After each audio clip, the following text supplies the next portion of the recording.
Kasba TV, হৃদয়ে বাংলা।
যুবদলের action, Naogaon জেলার অ্যাকশন,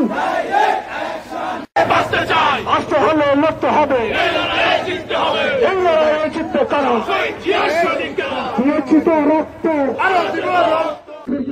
আমাদের নেতা দেশের তারেক রহমানকে নিয়ে সমালোচনা করছে। আপনারা সজাগ থাকবেন। বাংলাদেশকে নিয়ে আবারও নতুন করে ষড়যন্ত্র হচ্ছে। আমরা এই ষড়যন্ত্র রুখে দেওয়ার জন্য বাংলাদেশ জাতীয়তাবাদী যুবদল প্রতিটি নেতা কর্মীকে প্রস্তুত থাকতে হবে। আগামী দিনে যে নির্বাচন হবে, এই নির্বাচন একটি চ্যালেঞ্জ নির্বাচন। এই নির্বাচন যেন সফলভাবে করতে পারে এই তত্ত্বাবধায়ক সরকার, অন্তর্বর্তীকালীন সরকার, এই সরকারকে আমরা অবশ্যই সহযোগিতা করব। কিন্তু আগামী দিনে যদি আমাদের নেতা দেশের তারেক রহমানকে নিয়ে যদি কোন বাজে মন্তব্য করে, কোন ষড়যন্ত্র করে, আমরা প্রিয় ভাইরা নওগাঁ জেলা যুবদল রাজপথে আন্দোলনের মাধ্যমে তার থেকে জবাব দিয়ে প্রিয় ভাইরা মিলেমিশে একাকার।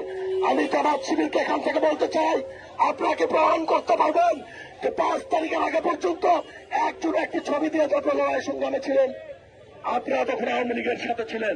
এই জন্য আমরা বলছি শহীদ চাল এবং আমাদের দেশনায়ক তারেক রহমান একটি কথা বারবার বলেছেন এবং আমরা জানি এবং দেশবাসী জানে, বিএনপি কখনো ক্ষমতায় যাওয়ার জন্য কখনো আন্দোলন করে নাই। বিএনপি আন্দোলন করেছে প্রতি সময়ে দেশের মানুষের ভোটের অধিকার নিশ্চিত জন্য, ভাতের অধিকার, শিক্ষা, চিকিৎসা, বস্ত্র ও বাসস্থানের জন্য।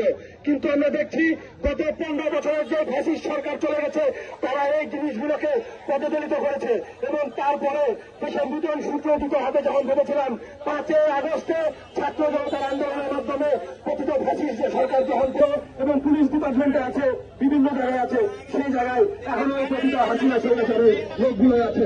আমরা দেখতে পাচ্ছি এদের দ্বারাই প্রতিনিয়ত মিডিয়া ট্রায়ালের মাধ্যমে দেশে বিভিন্ন প্রকারের অপকর্ম হচ্ছে এবং মিডিয়া ট্রায়ালের মাধ্যমে বিএনপির দিকে আঙ্গুল তুলে ঘোড়া পানিতে মৎস্য শিকারের চেষ্টা করছে। কিন্তু জাতীয়তাবাদের সূর্য সৈনিকরা হবে আমাদের রাষ্ট্রনায়ক জনাব তারেক রহমান আমাদেরকে ধৈর্য ধারণ করার আহ্বান জানিয়েছে এবং প্রিয় নেতৃবৃন্দ, যত উস্কানি দিক না কেন, কোন উস্কানিতে আমরা পা দিব না, এটি আমরা মনে প্রাণে ধারণ করব। পাশাপাশি আজকে এই অন্তর্বর্তীকালীন সরকারের কাছে এই সমাবেশ থেকে জোর দাবি জানায়, আগামী ফেব্রুয়ারি মাসের মধ্যে জাতীয় সংসদ নির্বাচন অনুষ্ঠানে সব রকম ব্যবস্থা গ্রহণ করবেন। নতুবা বাংলার জনগণ যদি বসে ওঠে তাহলে। কসবা টিভির সংবাদের সাথে থাকার জন্য ধন্যবাদ জানাচ্ছি। পরবর্তী সংবাদ পেতে আমাদের চ্যানেলটি সাবস্ক্রাইব করে রাখুন। হৃদয়ে বাংলা, কসবা টিভি।